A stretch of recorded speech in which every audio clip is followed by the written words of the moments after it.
अवसर में बसंत मंजरी पाठागार तरफ जो विशाल गणदौड़ आयोजन करा से अवसर में समस्त मोर शुभेच्छा और अभिनंदन जनावि। ओडिशार विभिन्न प्रांत जो मैंने उद्योक्ता ठू आरंभ कर सहयोगी बुद्धिजीवी समस्त सामाजिक बंधु छात्र छात्री युवक मैंने जो मैंने अंशग्रहण कर शुभेच्छा जनइबी जे कोणार्क जो अर्क क्षेत्र जो सूर्य मंदिर सारा विश्व में प्रसिद्धि लाभ कर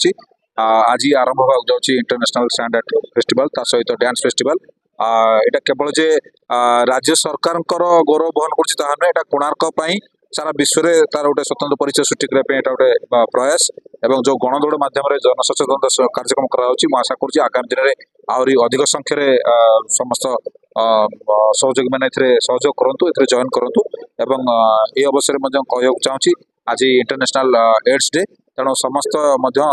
स्वास्थ्य प्रति सचेतन रुहतु एवं ओडिशा में सारा भारत वर्ष किपर एड्स दूरीकरण हम से दिगरे सचेतनता सृष्टि कर। आज जो कोणार्क महोत्सव यही अवसर में आमर गोटे विशाल गणदौड़ प्रतियोगिता होता माराथन 3 यही गणदौड़ को आमर बसंत मंजरी पाठागार ता सहित आमर ओडिशा टूरिज्म एवं प्रोजेक्ट पॉइंट एम आनुकूल्य जो गणदौड़ कार्यक्रम अनुष्ठित कर प्राय 150 स्टूडेंट माने विभिन्न स्कूल कॉलेज आसी पार्टिसिपेट करते से प्रति वर्ष आम ये गणदौड़ कार्यक्रम करूँ। आज डिसेम्बर 1 तारिख दिन प्रति वर्ष यहाँ हुए जेहेतु कोणार्क फेस्टिवल आरंभ हुए 1 ରୁ 5 प्रथम जो दिन उद्यापन दिवस यहाँ ही आरंभ हुए एथर आरंभ कराई विभिन्न प्रकार विभिन्न अंचल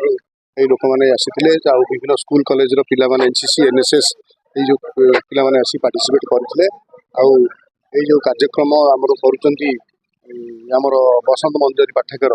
आनुकूल्य अनुष्ठित कराई गोटे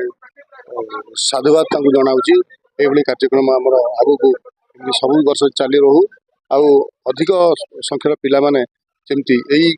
गणदौड़ में पार्टिसिपेट करी ओडिशा टूरिज्म ना को माने इंटरनेशनल लेवल में पहुँचातु आ कहीकि वक्तव्य शेष कर। रामकृष्ण महांती संपादक बसंत मंजरी पाठागार। आज हूँ एक विशाल गणदौड़ कार्यक्रम आयोजित होता कोणार्क उत्सव अव्यवहित पूर्व आमर प्रोजेक्ट पॉइंट पर्यटन विभाग एवं बसंत मंजरी पाठागार तरफ मिलित सहयोग कार्यक्रम होती जोटा गोटे मुख्य लक्ष्य अच्छी मो कोणार्क मो गर्व एवं कोणार्क को प्लास्टिक मुक्त करने पॉलिथिन मुक्त करने आम ये संकल्प और विशेषकर ये